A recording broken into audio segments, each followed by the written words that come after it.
Olá, seja muito bem-vindo a mais um Papo com o Gestor. Sou Thiago Salomão, editor-chefe do Infomoney, e recebo aqui nos estúdios da Infomoney TV Rodrigo Heilberg, ele que é um dos fundadores da Hicks Capital. A Hicks Capital é uma gestora que tem um fundo de investimentos, o Hicks Capital FIA, que foi criado em agosto de 2012 e de lá para cá já entregou uma performance de 128%, isso olhando até o fechamento de novembro. A gravação está sendo feita hoje no comecinho de dezembro de 2017, então pouco mais de 5 anos, 128% de resultado positivo, isso contra o Ibovespa que subiu 6,8% no período, já é uma goleada, mas o benchmark principal do fundo é o IPCA mais 6, ele está com um rendimento de 87%, o IPCA mais 6 em 5 anos, então o fundo de investimento da Hicks Capital, o fundo de investimento do Hicks Capital está fazendo bem o trabalho de entregar retorno absoluto nesses pouco mais de 5 anos. O Rodrigo está aqui para contar um pouquinho de como foi criada a Hicks Capital, né? Falar um pouco da filosofia de investimentos, que é bem interessante, como é que é o processo de escolha de ativos, e também, obviamente, falar quais são as ações que são hoje as principais participações, ou as participações mais interessantes dentro da carteira de fundos da Hicks Capital FIA, que nesses 11 meses de 2017 já entrega 29,5%, mostrando que tem tido uma performance positiva não só nos períodos ruins da Bolsa, como também em 2017, ano que a Bolsa vem subindo aí na faixa de 20%. Bom, sem mais delongas, Rodrigo, primeiramente seja muito bem-vindo aqui à Infomoney. Muito obrigado. Vamos começar esse papo já contando sobre a fundação, que diferente das gestoras tradicionais, ela não tem um DNA de pessoas que vieram do mercado financeiro e resolveram sair para fazer uma gestora, né? Você tinha uma carreira muito mais de executivo do que propriamente de analista de investimentos, né? Exato. Acho que o que juntava a minha pessoa com o Gustavo e o Caio, os 3 sócios fundadores, é que a gente tinha um background de economia real, ou seja, eu tinha sido diretor financeiro da Trifil, o Gustavo era diretor de novos negócios da Trifil e o Caio era executivo de private equity. E então a gente tinha tido uma experiência muito mão na massa do ponto de vista de tocar empresas. Mas a gente também combinava uma paixão pelo mundo de investimentos, especificamente o mundo de investimentos de empresas listadas. Então a gente se juntou ao longo de 2012 com esse sonho de montar uma gestora que tem aquilo que a gente chama de um DNA de economia real. Ou seja, tentar olhar para as empresas com um pouquinho mais do que simplesmente a contabilidade conta para a gente, mas tentar olhar para a cultura das empresas, quem são as pessoas que estão lá, a motivação delas, a vontade delas de fazer alguma coisa grande acontecer. E acho que é isso que realmente a gente busca nas empresas que a gente acha que podem trazer bons retornos para os investidores. Na filosofia do Value Investing existe bem essa preocupação de olhar mais adentro da empresa, mas vocês acabam dando um toquinho mais profundo do que simplesmente planilhas de Excel, que acaba sendo mais o vício dos analistas, né? O cara que já cresceu no mercado financeiro. Mas vocês investiam em ações antes de criar a Hicks? Como é que era a experiência de vocês dentro do mercado de ações? Na verdade, eu tive uma experiência no mercado de ações antes mesmo de ser executivo da Trifil. E desde aquela época a gente montou um clube de investimentos, na verdade na época eu e o Gustavo, isso mais ou menos em 2005, e a gente montou esse clube de investimentos para investir o capital próprio, nosso de alguns amigos, em empresas. E basicamente a filosofia de investimento era muito simples, procurar empresas excepcionais, modelos de negócio muito bons, bem geridas e que a gente achasse que tinha um caminho longo de crescimento e geração de valor. A diferença disso para o que a gente faz hoje na Hicks é basicamente fazer aquilo de forma muito mais profissional, com muito mais recurso, um time muito maior, né? Hoje nós somos 12 pessoas dentro da Hicks e por consequência nós temos muito mais tempo disponível para gastar sola de sapato no mercado e, de fato, interpretar dentro das empresas o que de fato faz a diferença ou não. Então, acho que essa é a grande diferença. Você levantou a bola de recursos, né? Esqueci de falar na apresentação. O fundo atualmente está com um patrimônio líquido aliás, o fundo Hicks Capital FIA, né? Tem um patrimônio líquido de 280 milhões de reais. Acho que o patrimônio... A gestora está com 650 milhões hoje, tem um pouquinho mais, a gente tem alguns outros veículos focados em investidores institucionais, fundos de pensão domésticos e também investidores não brasileiros, não offshore, né? E conta um pouquinho de como é que funciona o processo de seleção de investimentos entre alguém da equipe falar essa ação pode ser um bom investimento e de fato encarteirar. Tem alguma janela de tempo médio? Como é que é o processo de discussão? Não tem uma regra, pode demorar o tempo que precisar demorar. O que tipicamente acontece é que dura na casa de 4 a 6 meses entre uma posição começar a ser estudada mais a fundo e ela virar um investimento. Pode ser que às vezes aconteça mais rápido. E o que a gente geralmente acontece, o analista, a partir do momento que ele encontra uma oportunidade que ele acha que vale a pena dedicar energia, ele começa a montar uma tese de investimentos e ele vai fazer uma série de reuniões com executivos da empresa, executivos de concorrentes, executivos de fornecedores, de clientes, ele vai falar com os acionistas para tentar começar a formar uma percepção de como que a empresa de fato funciona ali, como é que é a cultura da empresa, como é que o mercado reage, se a competição é muito ferrenha ou é um pouco mais fácil, se o mercado tem traços mais oligopolizados ou é um mercado muito competitivo. Tem diversas características que a gente vai procurando. A partir do momento que ele forma essa tese, ele apresenta aquilo para um comitê formado por todo o time de investimentos. E aí, o que a gente tipicamente faz esse comitê de investimentos tem como função desconstruir a tese que o analista tenta construir. Então, ele é basicamente tentar achar trincas na armadura daquela tese. E, tipicamente, o que acontece é que a gente acaba encontrando um monte de falhas nessa primeira apresentação, e isso vira lição de casa para o analista voltar para a rua, gastar mais um monte de sola de sapato, entendendo e tentando responder aquelas perguntas. Aí a gente tipicamente vai achar algumas perguntas que a gente vai falar, bom, essas daqui de fato a empresa é muito sólida, essas outras aqui são de fato trincas na armadura, dá para viver com isso, não dá para viver com isso, e aí a gente acaba tomando uma decisão, bom, vamos investir, vai ser uma posição pequena, uma posição média, e aí a partir do tempo, à medida que a gente vai ganhando mais convicção, essa posição pode ir crescendo até se tornar uma posição mais relevante no fundo. Me lembrou muito uma entrevista bem marcante que eu fiz, os analistas da Dynamo Asset, acho que é uma das gestoras, uma grande referência para todo mundo que investe no mercado de ações. Eles têm bem essa ideia de destrinchar, né? Meio que tentar derrubar a tese do analista que participa. A tese de investimento acaba demorando um pouco mais para entrar no fundo, mas minimiza erros, né? Exatamente. Acho que a gente acredita que no longo prazo, para um fundo que nem o nosso, que busca retorno absoluto, a principal regra é não perder dinheiro. A gente toma muito cuidado para não perder, porque a gente vai acabar encontrando aqueles investimentos que são bons e que vão gerar um bom retorno.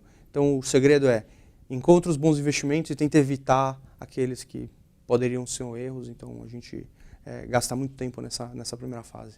Bom, para finalizar, eu gosto de falar sobre as ações, as principais posições do fundo, mas antes de entrar nelas, eu só queria um comentário breve sobre a Wiz, né?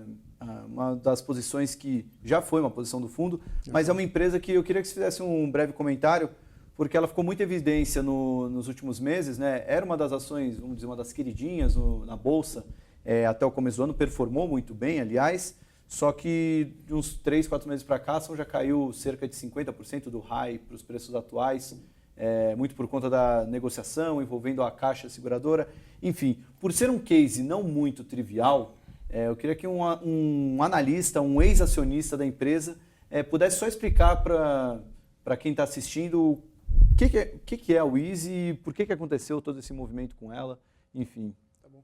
Bom, a Wiz, ela tem um modelo super simples de negócio. Ela é basicamente uma corretora de seguros focada dentro das agências da Caixa. Então, ela vende seguros da Caixa Seguros, que é uma subsidiária da Caixa, controlada pela uma estatal francesa chamada CNP.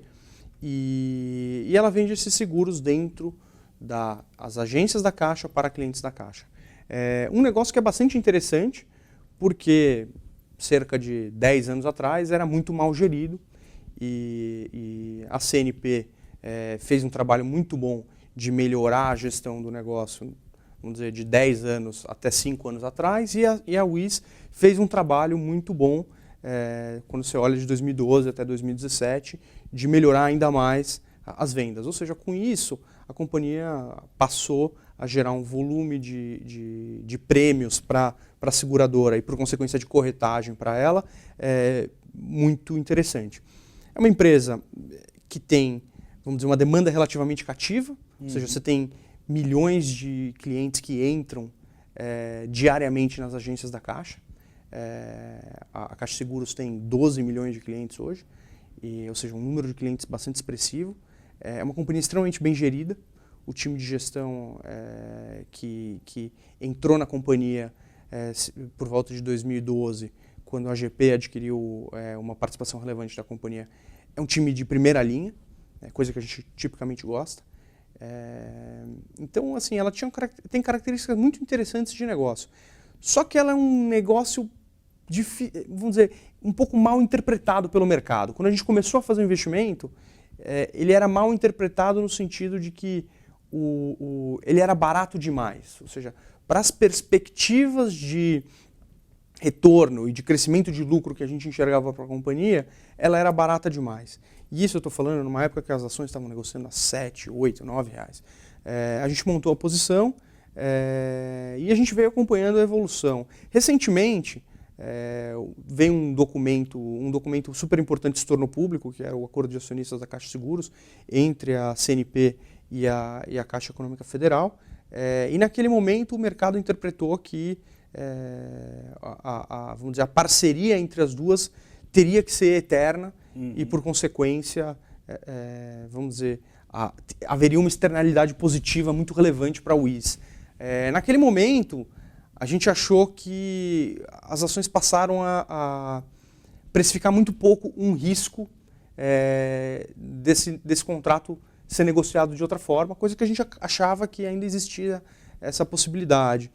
Então, naquele momento, a gente acabou vendendo metade da nossa posição e recentemente, acho que há mais ou menos uns 2 meses, quando a Caixa Econômica Federal e a CNP fizeram um novo acordo para uma nova JV para vender seguros, a gente achou que o mercado, de novo, interpretou mal a consequência do efeito e aí a gente acabou desinvestindo na segunda metade, não por achar que a companhia mudou do ponto de vista do que ela é hoje, mas aumentou sensivelmente o risco do que ela vai ser no futuro.